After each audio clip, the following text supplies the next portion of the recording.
Hello friends, myself Chetan Thakur. Today we learn Standard 10 English Medium Subject Maths, Chapter number 6, Exercise 6.2.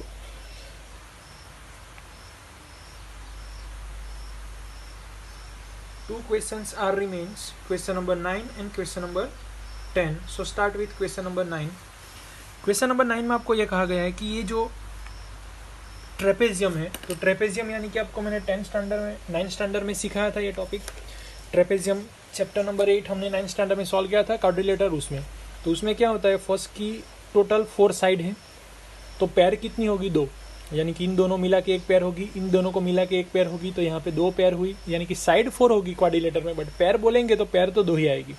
तो इसलिए 2 पैर में से only 1 पैर एक दूसरे के साथ पैरेलल होगी, दूसरी जो है वो एक दूसरे के साथ पैरेलल नहीं होगी. तो ऐसी कंडीशन, ऐसी सिचुएशन को बोलेंगे हम ट्रेपेजियम.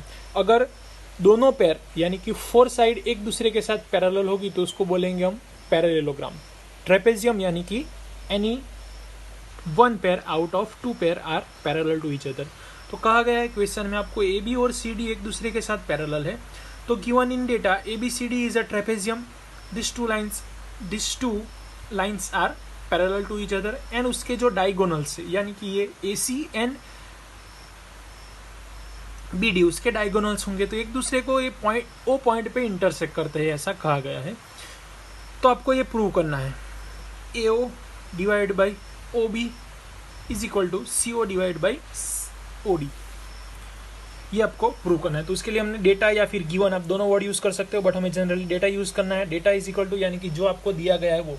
टू प्रूव में क्या लिखोगे आप, तो टू प्रूव में आप लिखोगे जो प्रूव करना है वो A O divide by B O is equal to C O divide by D O. ये आपको प्रूव करना है. तो इतना क्लियर हुआ. नेक्स्ट प्रूफ से स्टार्ट कर देना है सॉल्यूशन. तो हमने एक कंस्ट्रक्शन ड्रॉ करनी है कि पॉइंट ओ से एक ऐसी लाइन एक्स्ट्रा ड्रॉ करनी है हमें कि वो ए डी को पॉइंट पी में इंटरसेक्ट करे, एंड ओ पी जो है वो पैरेलल आए ए बी से, and A B parallel to C D. यानी कि construct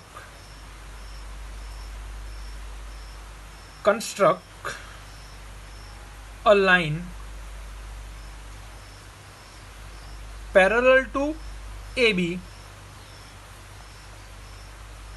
and intersect AD at point P from O. यानी कि लाइन O में से स्टार्ट होगी, तो ऐसा लिख सकते हैं हम. और दूसरा हमें पता है ए बी किससे पैरेलल है, सी डी. तो ये तीनों लाइन एक दूसरे के साथ पैरेलल हो गई. क्लियर हुआ इतना. ओपी जो लाइन है वो ए बी से पैरेलल है, ए बी की लाइन सी डी से पैरेलल है, तो ऑटोमेटिकली 4 लाइन पैरेलल हो गई. So let's start with OP line parallel to C D. आप ऊपर लाइन लिख सकते हो, नहीं लिखोगे चलेगा, एनसीईआरटी में कुछ प्रॉब्लम नहीं है. पहले मार्क कटते थे, अब एनसीईआरटी जो बुक्स में है उसमें आप लाइन ऊपर ड्रॉ करोगे, नहीं ड्रॉ करोगे, ऑल आर सेम. सो ये दोनों लाइन पैरेलल है, तो कौन सा ट्राइंगल हुआ, OP parallel to C D. तो कौन सा ट्राइंगल यूज करेंगे हम उसके लिए, सो उसके लिए ट्राइंगल यूज करेंगे हम ए डी सी. ये ट्राइंगल ए डी सी, ये ट्राइंगल में ये 2 लाइन पैरेलल है एक दूसरे के साथ, तो उसका रेशियो भी इक्वल होगा. जैसे आप सीख के आए, हम वही फंडामेंटल थ्योरम का यूज कर रहे हैं हम. इतना लिखोगे आप. In triangle A D C O P and this 2 lines are parallel, so by using fundamental theorem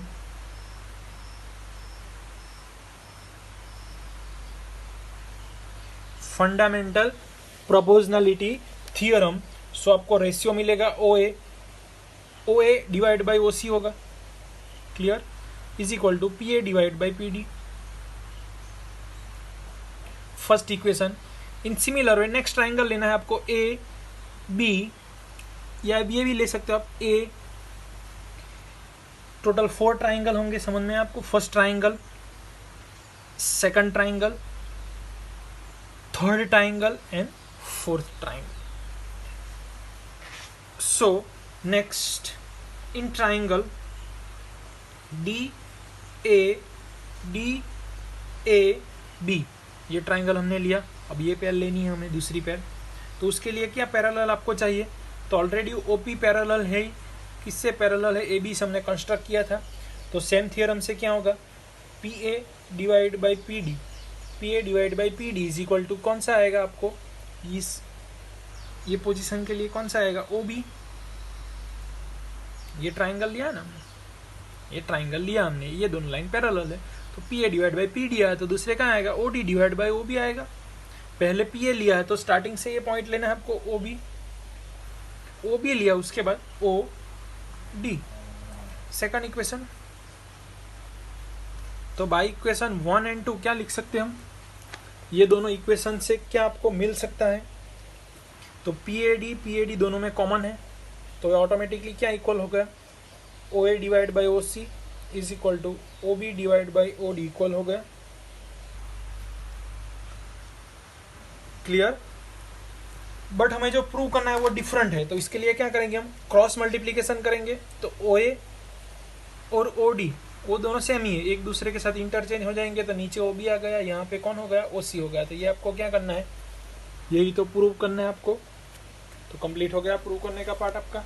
तो इस तरह से क्वेश्चन सॉल्व कर सकते हैं। Last question, diagonals of quadrilateral A B C D, quadrilateral कहा गया है तो फिर से आप इस टाइप का ही ड्रॉ करेंगे, किसी भी टाइप उसमें आप ले सकते हो, कुछ लिमिटेशन नहीं है। यहाँ पे क्वाड्रिलेटर कहा गया है इसलिए सेम मार्क कर देंगे, A B C D mark हो गया आपका। अब intersect diagonals each other at point O, same condition दी गई है, दोनों के जो डायगोनल्स है वो कहाँ इंटरसेक्ट कर रहे हैं, पॉइंट ओ पे इंटरसेक्ट कर रहे हैं। अब so that A O divide by B O, C O divide by E O, ये आपको कहा गया है,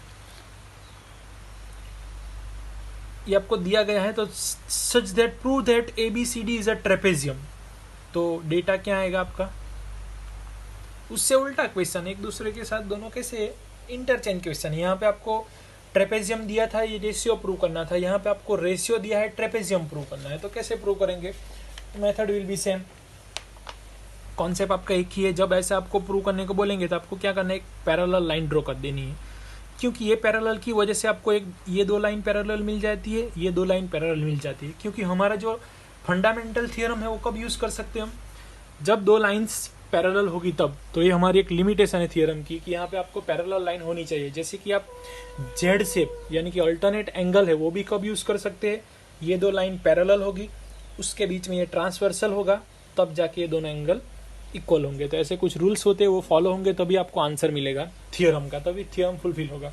तो यहाँ पे भी हमें दो लाइन पैरेलल होगी तभी आप ये रेशियो लिख सकते हो, ये आप बात माइंड में सेट कर लो अपने। तो इसलिए क्या करते हैं हम, पैरेलल लाइन कंस्ट्रक्ट करते हैं। तो इसलिए हमने डेटा यानी कि जो दिया गया है वो quadrilateral A B C D, उसके बाद जो डायगोनल्स है वो intersect each other at which point, at point O, clear. And ये जो दूसरा आपको दिया गया वो लिखते हैं C O divide by O D.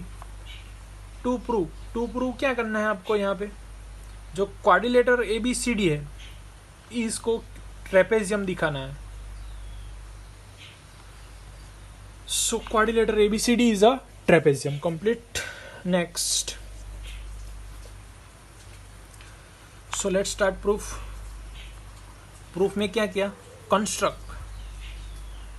So construct किया हमने, construct draw line from O